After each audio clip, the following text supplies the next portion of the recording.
bendiga, mis hermanos. La paz de Dios sea para cada uno de ustedes. A lo largo de estos días hemos visto varias etapas en la vida de Wesley. Hoy, en esta cápsula, nos toca reflexionar un poco acerca de lo que fue la vida evangelística. Pero antes de comenzar, me gustaría compartir con ustedes una cita bíblica en el Evangelio de Marcos, capítulo 16, verso 15 en adelante.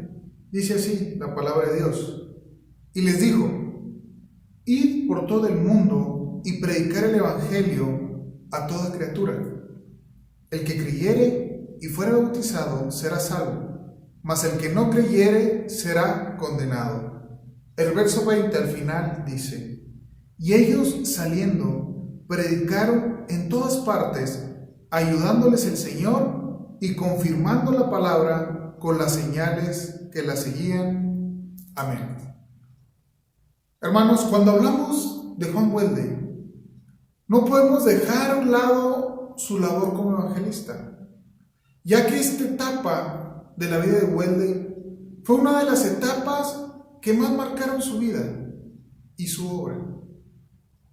Después de la experiencia de Corazón Ardiente, comenzó un gran avivamiento que cambió la vida de miles de personas. Fue una campaña de 50 años y, como toda obra, fue una campaña que tuvo momentos difíciles.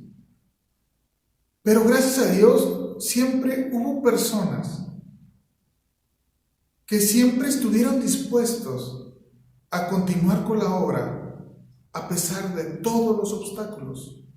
Y es que Dios pone en cada uno de nosotros, como dice la palabra de Dios, el querer por el hacer.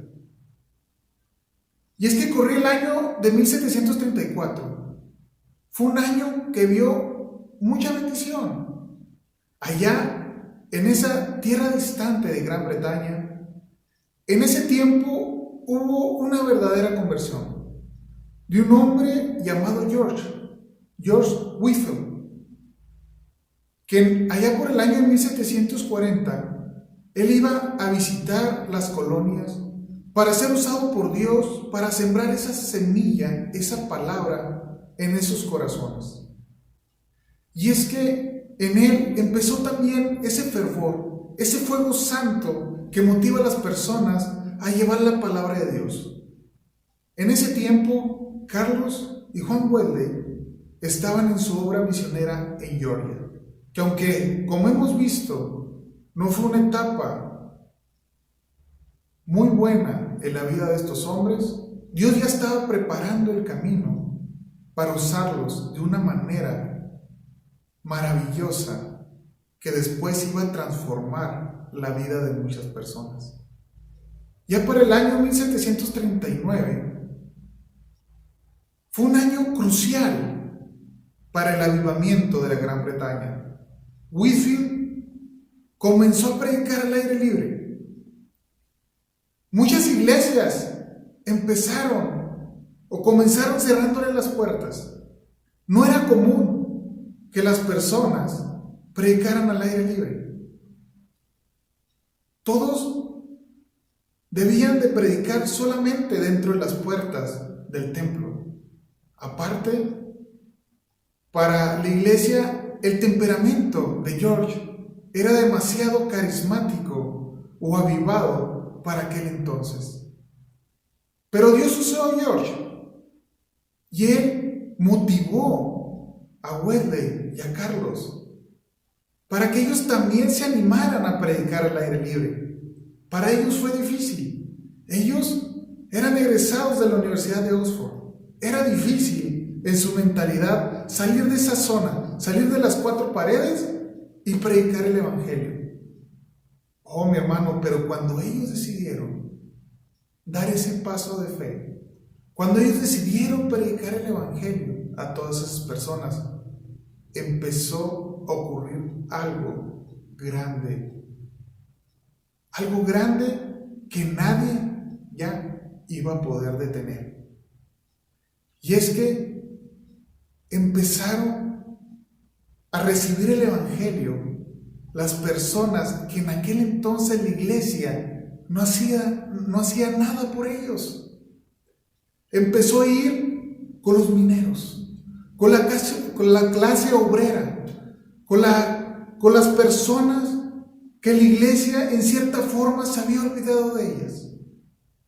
Empezó a predicarles a aquellas personas que estaban en pecado de alcoholismo, a aquellas personas que estaban en pecado de prostitución, a aquellas personas que necesitaban esperanza porque estaban en un momento de esclavitud, a aquellas personas que en verdad estaban hambrientas de recibir la palabra de Dios. Y cuando Juan Wesley predicaba la palabra, cuando Juan Wesley llegó a esas personas, empezó un avivamiento tan grande y empezó la conversión de miles de personas que empezaron a recibir a Cristo en su corazón.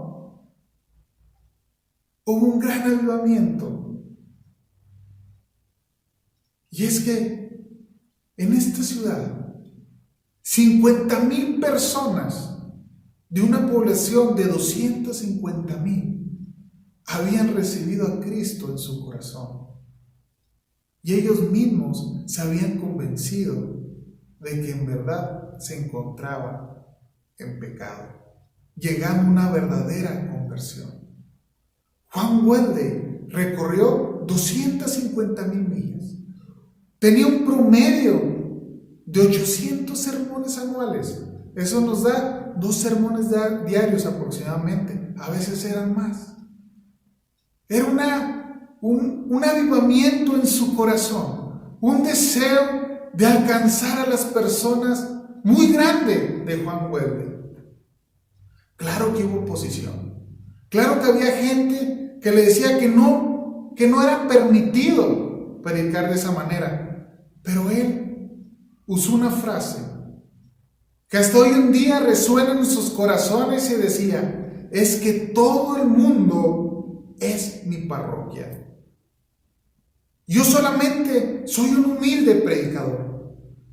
Solamente hago el trabajo que me fue encomendado, que fue llevar las buenas nuevas a toda criatura para que sean bautizados en el nombre de nuestro Señor Jesucristo y que puedan alcanzar salvación. Entonces, ¿a quién voy a escuchar? ¿Al hombre que me dice que no debo predicar el evangelio fuera de las paredes de la iglesia? ¿O voy a escuchar la voz de Dios que me dice: ve por el necesitado? Ve, como dice la palabra, y lo que hagas por el más pequeño de mis hijos es como si lo hicieras a mí mismo. Eso es lo que había entendido Juan Wesley en su corazón. Allá por el año de 1751, era el clamor que tenía: que Dios nos mande obreros que se gasten y se desgasten por hacer la obra que Dios nos ha mandado hacer. Wesley contaba con 82 años cuando escribe en forma de reflexión: estuve considerando cuál extraordinariamente ha sido ese grano de mostaza sembrado, no solo en Gran Bretaña, sino también en Irlanda, Estados Unidos y Canadá. Y las sociedades que se han creado en todas las partes funcionan bajo la misma regla, sabiendo que la religión es de temperamentos santos y esforzándose por adorar a Dios, no solo formalmente, sino también en espíritu y en verdad. Él escuchó la voz de Dios ordenándole ir a todas partes, como lo acabamos de leer en la cita bíblica, llamando a todos los seres humanos a experimentar un cambio de vida, una transformación. El secreto de la confianza de Wesley era su propia experiencia de la gracia de Dios. Y ese es el legado que tenemos nosotros como pueblo metodista. Y ese avivamiento debe estar siempre vivo en nuestros corazones. Así que, hermanos, sigamos continuando la obra que Dios nos ha encomendado hacer. Después de todo, simple y sencillamente, como dice Wesley, somos siervos llamados a llevar las buenas nuevas. Dios les bendiga, mis hermanos. Bendiciones.